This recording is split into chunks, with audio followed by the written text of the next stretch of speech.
but in case they show up at 2, let me just very quickly tell you a little bit about the genesis of the exhibit. Yeah, sure. Okay.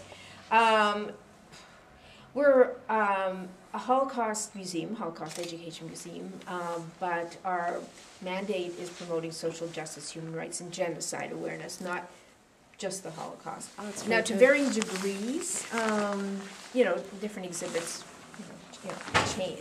We let's see, it's our 15th anniversary, so I'd say we've had about 30 exhibits in the last 15 years. About half of them we've produced. Others are traveling exhibits that we bring in. This one, obviously, the 2010 Olympics, knowing it was coming, we saw as a teachable moment for us. Now, I think much is known about the 36 games. There was an international boycott. The name of Jesse Owens is synonymous with these games, and so a lot is known about that.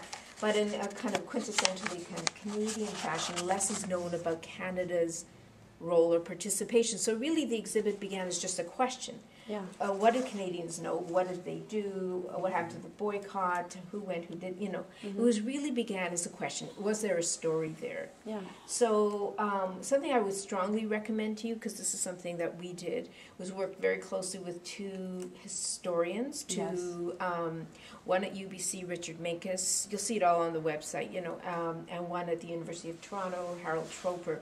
So, because really this was a story that hadn't been researched before, so a lot of research had to go into it, and we had their kind of scholarly background to make sure that what we, you know, that this was factual, it was all accurate. Now, obviously,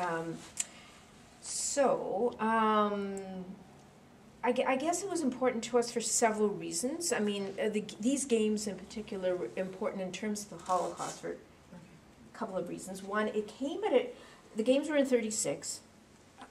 Hitler came to power in 33. Everyone knows the war broke out in 39. Yeah. So it came at this very critical juncture between the rise of Nazism and the outbreak of war. So between the building of the racial state and the Holocaust. So it came at that point where, we could ask, what was known and what could have been done. It's not too late yet. Yeah. Also for Canada, it's really one of the first points of intersection between Canada and this Nazi state. Yes. So that's what we did. So in these early panels, we basically just set the stage about the rise of Nazism and the racial state up in, until, between 33 and 36. Yeah. So I'm just going to give you a thumbnail. Linda can give you more, or you can just spend all the time you want later, reading, whatever it is for greater details. Yeah. I'm just going to point out a couple of key elements that we found useful. One of the things we discovered was there was a Canadian journalist, a foreign correspondent, very eminent, who wrote a series of about 27 articles for the Toronto Daily Star. Yeah. Not Jewish, Matthew Halton. 27 articles from 33 right through the Olympic period that send up an alarm bell, from the very beginning. Yeah. Saying things, he was describing what he was seeing from 33, hundreds of children carrying swastikas and shouting at intervals, the Jews must be destroyed. Wow. And so what we do is we use him as sort of a voice throughout the exhibit because he refused to be embedded, as it were, and went outside the Nazi perimeter to interview other people to see what was happening. Right. And so he becomes one of our voices. Here we look at the international boycott debate. People, there were people in the world who said, should the Olympics be going to a fascist state? Yes. Just a moment. Okay. That's how these history and as further you go inside, it got linked to the Olympics. Yeah, you're right. Como Chico is 100% political. Oh, I'm not Who's this guy? Wow, this is powerful. Protest persist. It's a good way of setting it up. I mean, if you the Nazis preparing winter games here. Nazi Germany.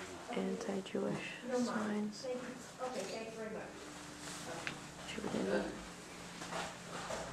Sorry. Okay, so we looked at the international boycott debate, beginning with the American boycott, because the debate there was the most vigorous. But then we looked at Canada, those who promoted it, the Canadian Olympic Committee, and those who opposed it, which were primarily the left and the Jewish community. But basically, How big was the Jewish community at that time in Canada? well, I think it has always been consistently at about 1%. Would it have been still at 1%? I can't quite. It's never been more than 1% of the population. If anything, it might have been less. Yeah. At the time, though, what I could say about it at the time was that it would have been less influential than even that, because there were more immigrant and that kind of. It was still in its early They weren't stages. established yet. Yeah, exactly. Yeah, So, understandable. so they did, and they were to actually, even the community organized around the Olympics, you know, so there was a way for them to come together too, in a sense. But just to the bottom line was that the Canadian Olympic Committee did make their decision pretty much behind closed doors, and it was a sort of fait accompli, and Canada, you know, was going. Yeah. Protests did continue, but what happened was the emphasis shifted to individual athletes.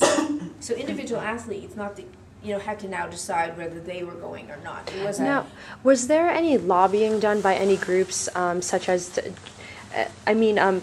contacting athletes and letting them know the Yes. situation, or were athletes aware already? Well, I think like from, you know, as you can see from the reporting, the world was aware of what was happening in Nazi Germany. Right. Now, having said that, who are these athletes? And we look around at athletes. Who are them? Who are they? They're 17-year-olds or 20-year-olds. Right. Some people. That might be their only chance here to go to the Olympics. Yeah, and we do not make. This is something I strongly encourage you. Tell your story. Tell the history, but don't make it a polemic. Don't tell people what to think. Tell them what the story is. We try very hard in this exhibit to not make a judgment. There were Jewish Canadian athletes who went and those who didn't go. Okay. You know, and just, you know, we just tell their story. You're just stating critical history is all you're doing. Yeah, I think people can make their own decisions. Right.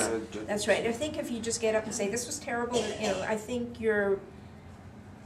That's a very That's good it. piece of advice. Thank you. So, where was I saying? I lost my thread. We were at the point where athletes were making decisions. There was strong. Once Canada made its decision to go, and by the way, every country, no country boycotted. Okay. And especially once the Americans made their decision, everyone pretty much fell Followed. into line. Yeah, because they were the big team, Yeah. and Right. the Olympics could not have gone on without them. Right. Yeah. So the Jewish community made an effort to influence certainly, well, not only Jewish athletes, I have to say. They tried to engage the sports media, see if they could get athletes to... Not go. Not, So not you'll see in a minute, you know, some went and some didn't. Can I ask you some Yeah. of the techniques they might have used Just, with demonstrations? What was? Well, interestingly, there was a debate held at one of the universities in I think it was Manitoba, pros and cons, and the debate, you know, voted to boycott, but that kind of thing. They contacted sports media, tried to tell them what was happening to Jews in Nazi Germany, what was happening to Was the it very- political, you know, that kind of. They were just trying to inform people. They sent out flyers. grassroots type of thing. Is yeah. that the way it was? Okay. Yeah, pretty much.